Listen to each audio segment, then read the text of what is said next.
सभी के जीवन में एक समय ऐसा आता है जब बार बार असफलता देखने को मिलती है। तो असफल होने के डर से कोई काम करना तो बंद नहीं कर देता। हमें कभी भी असफल होने से डरना नहीं चाहिए, बल्कि अपने फेलियर को चुनौती मानकर उसका सामना करना चाहिए। ज़िंदगी में कई बार ऐसा होता है कि आदमी बार बार प्रयास करने के बाद भी सफल नहीं हो पाता और वह प्रयास करना छोड़ देता है। जब वो प्रयास करना छोड़ देता है तो सफलता के सारे मार्ग ही बंद हो जाते हैं। मैं आपको कुछ ऐसे व्यक्तियों के बारे में बताना चाहता हूं जिन्होंने अपनी असफलताओं से हमेशा कुछ ना कुछ सीखा और वो दुनिया के सबसे सफल व्यक्तियों में शामिल हुए। हेनरी फोर्ड के बारे में तो आपने सुना ही होगा। क्या आप जानते हैं कि वो सफल होने से पहले 5 अलग अलग तरह के बिजनेस में बुरी तरह से फेल हो चुके थे, चारों तरफ से कर्ज में डूब चुके थे,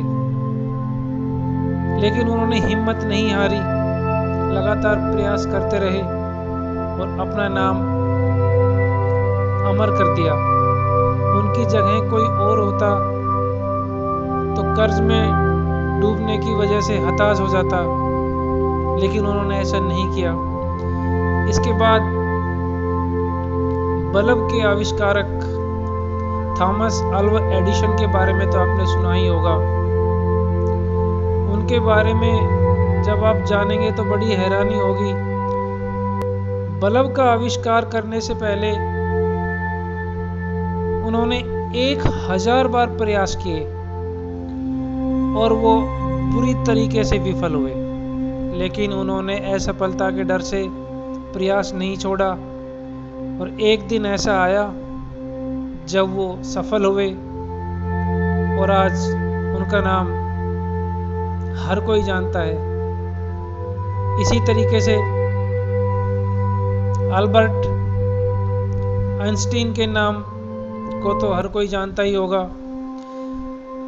4 साल की उम्र तक वो कुछ बोल भी नहीं पाते थे।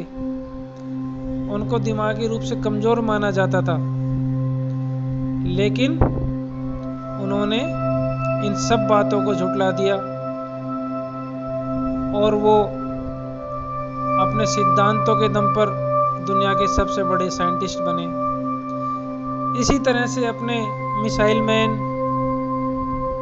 यानी महान साइंटिस्ट और राष्ट्रपति एपीजे अब्दुल कलाम के बारे में तो आपने सुना ही होगा। उन्होंने भी साइंटिस्ट बनने से पहले कई प्रयास किए, लेकिन वो बुरी तरीके से असफल हुए। साइंटिस्ट बनना कभी उनका सपना था ही नहीं। वो एक पायलट बनना चाहते थे। उन्होंने प्रयास किए, लेकिन वो असफल हुए। लेकिन उन्होंने इन असफलताओं से घबराकर हिम्मत नहीं हारी और वो दुनिया के सबसे बड़े मिसाइल के वैज्ञानिक बने। तो असफलताओं से कभी भी घबराना नहीं चाहिए।